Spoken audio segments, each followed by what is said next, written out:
Hello there, welcome to the Football Bloc. My name is Brandon. Today I'm going to give you my predictions for the 2023 Asian Cup round of 16. So if that sounds interesting, let's hop right into it.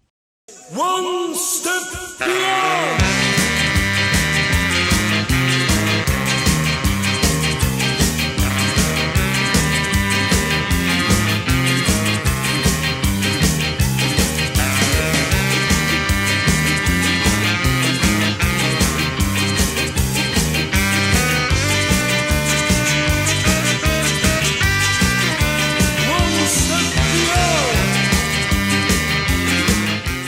So the knockout stages are finally here. We have 16 teams left in the round of 16 here as we get closer and closer to crowning the Kings of Asia. We have some tantalizing matchups here. Let's go game by game. I'm going to give you my analysis of both of these teams, how I think they're going to match up against each other, and ultimately a score prediction for who is going to go through to the quarterfinals. So, without further ado, let's start off with the first game we're going to look at, and that is Australia versus Indonesia. Now, Australia is one of the biggest teams in this confederation. Obviously, they won the tournament in 2015.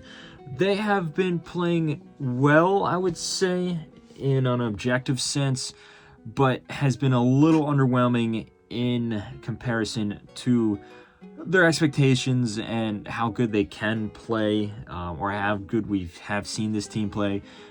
To be fair, though, this team is somewhat of a transitional team. There's a lot of young guys here that don't have a lot of experience. A lot of veterans have been left at home as well. So it does make sense to, in a certain perspective, why their performances haven't been in a tip-top form. Compare that to Indonesia.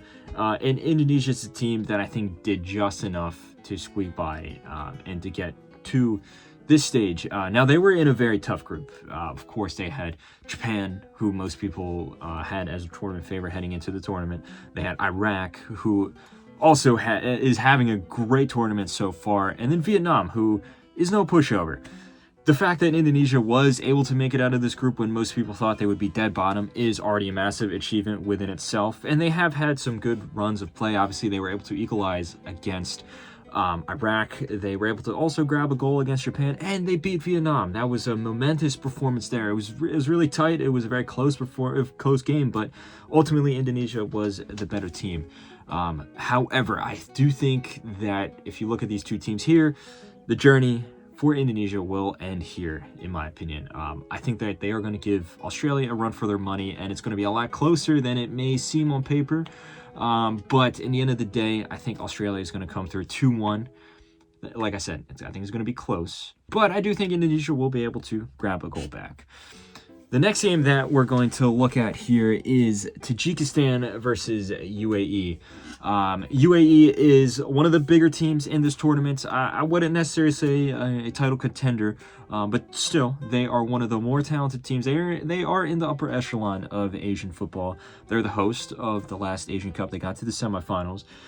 And they also have a very prominent league in Asia and a lot of very talented players as well. But I just don't think it's clicked for UAE in this tournament so far. If you look at the performances from the Emiratis, they have had some victories, but they have been, very, very disappointing in some aspects. Like they've been outplayed by each of the teams that they've played. At some point of their match, they got outplayed in the first 20 minutes of the game by Hong Kong. They got outplayed for, I would say, the entirety of the second half by Palestine, and then obviously they lost to Iran.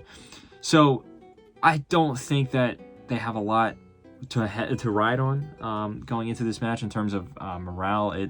They have results, but they don't really have the performances to back that up. Compare that to Tajikistan. This is their first ever appearance at an Asian Cup, and so far it has been a very commendable, very admirable performance. They've had some very tough obstacles, though, particularly with refereeing decisions. I don't think that they necessarily had an egregious amount of wrong decisions, but they just had some really, really close decisions that ultimately did not go their way. And I'm sure if you're a fan of Tajikistan, you could say firsthand it was very frustrating. But they did just enough to beat Lebanon and to get to this stage. And in each of their games, they've had, like I said, commendable performances. Each of the games, even if they ended up losing, it was very, very close. And because of that, they have a higher. I think it's very clear that they have a much more of a strong spirit pulling this team and pushing this team forward, and I think ultimately that will see them overcome UAE. But I think it's going to be a very close game. Tajikistan has a bit of a trouble scoring goals. I think going forward they do create some chances, but they just aren't able to put them into the back of the net. And they are a much more of a defensively focused team, so they don't have many chances regardless. But I do think that they will score in this game. I think it's going to be 1-1, and I think it's going to go to extra time. It's still going to be tied. It's going to go to penalties, and I think Tajikistan is going to pull off an upset here and overcome the Emiratis and head to the quarterfinals. Next up, we have Iraq versus Jordan, and this is an interesting matchup because I think it's going to be a very feisty one. I think there is going to be a lot of it could be a lot of goals. I think there's going to be a lot of chances. I think it's going to be a relatively open game. I think that if you look at, in particular, some of their performances here, I think you can make a really good argument that Iraq have been the best team at this tournament so far. In particular, that win against Japan, specifically that first 45 minutes against Japan, that was an incredibly intelligent, one of the most well-articulated and complex performances that we've seen so far. Every department of the pitch, the Iraqi players were playing to the best of their ability. Very, very commendable, very admirable performance there from the Iraqis, and I think that they're going to follow up that with another good performance here in this match. Their opponents are Jordan, and unfortunately, I think Jordan peaked a little early in this tournament. They had a wonderful win against Malaysia, at least on paper. They won 4-0. Now, Malaysia had some good moments in the second half, but overall, the fact that Jordan was able to, bang 5 goals was a good result there. And then they were winning against South Korea for a large part of that game there. And even though Korea was able to equalize, it still was 2-2. Great result for Jordan. They played some beautiful football, some amazing football there, and then they held on to the bitter end. But they did end up losing to Bahrain in a very disappointing performance. I think the fatigue set in early on because of how good they were in those first 2 games. And unfortunately, I think that will carry on into this match here. Now, I don't think they're going to be pushovers, but I think Iraq will come out on top just because I think they've handled the tournament better. I think they have more in them. There's more gas in the tank, more talent on the field as well. And then just that momentum, that confidence. You look at the way that they ended the group stage. Iraq had that 3-2 win over Vietnam. They were not playing to their best ability for all of the 90 minutes, but they were able to equalize, and then they were also able to grab a last-minute winner. That is going to be a massive morale boost. Compare that to Jordan, who, like I said before, came off a very meek 1-0 loss to Bahrain. I think that Iraq is going to come out 2-1 winners against Jordan here. I think it is going to be, like I said, a very open game, a very fun game to watch, but ultimately Iraq is a better team and they will deservedly go through. Next up, we have Qatar versus Palestine. The host, Qatar, versus one of the underdog teams, one of the darlings of the tournament so far, Palestine. I think that if you look at the way Palestine plays, it's just driven by pure passion, pure will, pure determination. Because if you compare this team to most of the teams in the tournament, they are one of the least talented ones, but they've had some of the most valiant performances that you will see of any team in this tournament so far. They got dismantled by the Iranians, but they did tie UAE 1-1, and I think that they should have won that game. And then they had a very good performance against Hong Kong as well. So they're heading into this match with a lot of morale momentum. Now, compare that to Qatar, and Qatar as the host, I think they've had a very good showing as the host so far. 9 points out of 9, 3 wins out of 3 games. They had a great performance against Lebanon in the opening match. Lebanon was no pushover, but Qatar thoroughly outplayed them. And then the next 2 games, the coach made some changes, And it was a bit of a laborious performance, I'm not going to lie, in those two matches. It was a 1-0 win over Tajikistan and a 1-0 win over China. But at no point did I think that Qatar was really going to lose either of those games. While they may not have been as dynamic going forward in those two games, still, they were very strong defensively, and they basically snuffed out their opponents there. And I think that they're going to do a similar tactic to Palestine here. I think they're going to be able to stuff them out and just, you know, put water all over the flames that that the Palestinians have within them going forward. All that fervor that they have.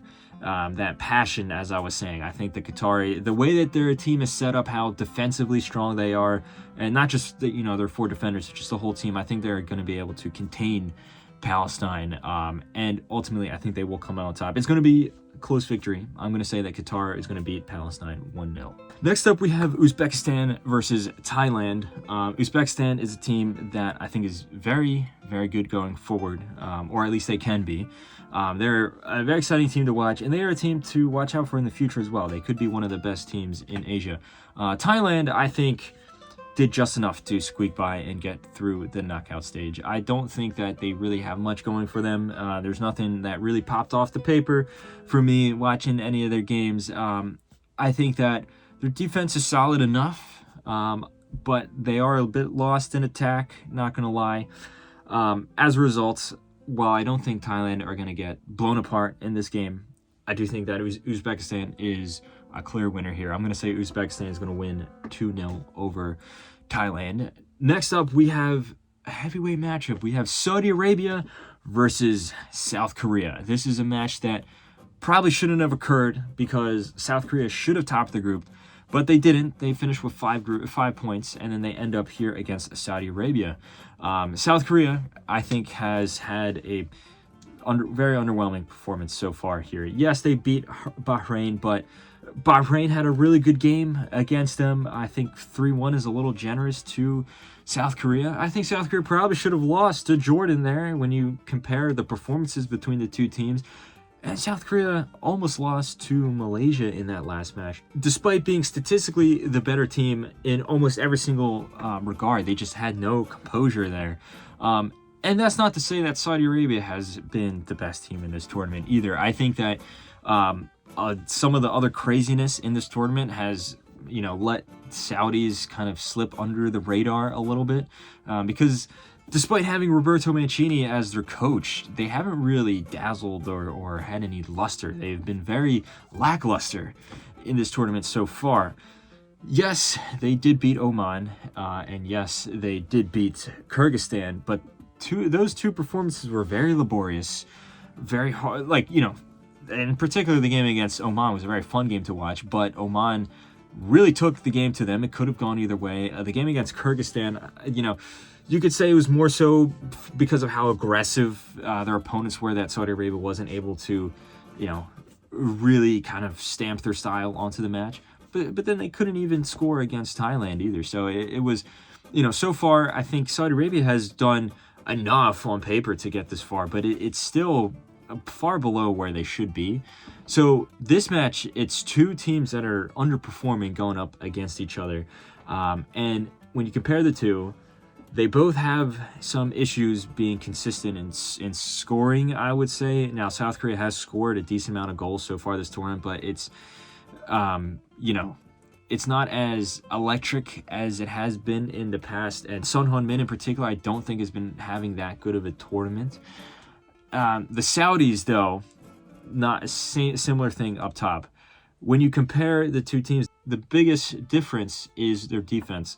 The Koreans have not had a single clean sheet so far in this tournament. They have conceded 6 goals so far, 6 goals in 3 games. That's average of 2 goals per game. Compare that to Saudi Arabia. They have only conceded 1 goal so far. They've had a much stronger defense. Now, you can argue that Korea has had stronger opponents, which is true, but still, I think the Saudis have a much stronger defensive solidity. As a result, I think that this match is going to be pretty boring. I think that is going to be 0-0 after 90 minutes, 0-0 after 120 minutes, and I think it's going to go to penalties. At that moment there, it is anyone's game, but because Qatar is the host, they are an Arab country. We've seen a lot of the Arab countries, I think, punch above their weight, and I think a big part of that is the home advantage that Qatar has. It's so much closer for all these people from the surrounding Arab nations to easily travel to come and support their team. I think that Saudi Arabia is just going to eliminate South Korea here on penalties very, very closely after a 0-0 result. Up next, we have Bahrain versus Japan. Japan, heading into this tournament, almost everyone had them as their favorites. They are not only one of the best, they're not only the best team in Asia, in my opinion, they're one of the best teams in the world. If you just look at their past results, the way they've been smashing teams, the amount of top quality players that they have playing in top quality leagues in Europe as well, the way that the team is super balanced, there's a good mix of veterans, youth players, guys in their prime. They went into this tournament, I think, with some obstacles along the way. They beat Vietnam in a dominant performance in the second half. Actually, a dominant performance throughout the whole game, but still, they let up 2 goals and they were losing at one point. They did lose to Iraq. They got completely outplayed. And then they finished off their tournament with a good win, or their group stage with a good win over Indonesia. I think against Bahrain, it'll be interesting to see which version of Japan pops up. Compare that to Bahrain, who I think is a team that started off the tournament relatively poorly with that 3-1 loss against South Korea, and then with each game they improved until they did just enough in a good valiant performance against Jordan to beat them and to top the group and to get here to this match. I think that Bahrain is going to take the game to the Japanese, but I don't think they have it in them to replicate anything close to what the Iraqis did. I don't think Bahrain has it in them to defeat Japan. I think this is going to be a solid win for the Japanese. I'm going to say a 3-1 win for Japan here. I think it's going to be a commendable performance from Bahrain, but ultimately Japan, I think, especially now that it's the knockout stage, they're not going to have any time for mistakes. They're going to click into full form, and they're going to beat Bahrain here and eliminate them. On to the last match, we have Iran versus Syria. After Japan, I would say that Iran, and probably tied with South Korea, was everyone's next favorite.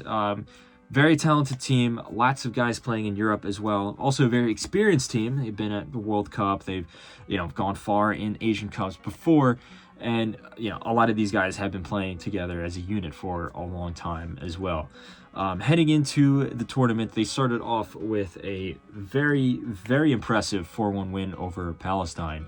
One of the best performances from in an individual game that we've seen so far. But then their next game against Hong Kong, I think that they got outplayed by Hong Kong in the first half, despite there being such a talent gap between the two teams. Eventually they did win, but still it wasn't really the most eye-catching performance from the Iranians. It was a little disappointing at times. And then they did beat UAE in the last match 2-1, and similar type game where parts of the game looked like Iran was kind of struggling a little bit. Now, I do think that they will click into form here in the knockout stage because it's serious now. They don't have that cushion of being like, okay, well, we already had 3 points before, we should top the group anyway. They don't have that cushion anymore. And then their opponents, Syria, are definitely gonna be a tough opponent. I mean, if you look at Syria here, I think it's similar to Palestine. It's pure passion, pure determination, because Syria doesn't have one of the most talented squads in this tournament, but it is more talented than Palestine, and it is still a solid team. And they've pulled off some pretty impressive performances here, nullifying Uzbekistan in the first match there, outplaying Australia, and then come away with a necessary win to solidify their spot here in the knockout stage. Defensively, I think Syria is very strong. You can even make an argument they're one of the strongest defensive teams. I don't know if everyone would agree with that, but I think that you can make at least a credible argument there. Their problem is going forward. They've only scored 1 goal this entire tournament. They've had a lot of chances. They've hit the woodwork and stuff. They've had some near misses and things like that, but nowhere near as clinical as the Iranians, and obviously in terms of talent, nowhere near the same amount of attacking talent as the Iranians. I think that'll ultimately be the difference here. I think it's going to be a very close game, but I think Iran is going to come out 1-0 winners over Syria. So that has been my predictions for the round of 16 for the Asian Cup 2023. Let me know if you agree or disagree. I've had some hot takes, nothing super controversial, but you know, a lot of stuff that could lean either way. Let me know all your thoughts in the comment section below. Don't forget to like this video. Don't forget to subscribe. Share this video with a friend as well. Also, don't forget to follow the Football Bloc on social media. But anyway, guys, my name is Brandon. This has been the Football Bloc, and I hope you guys have a nice rest of your night. One step beyond.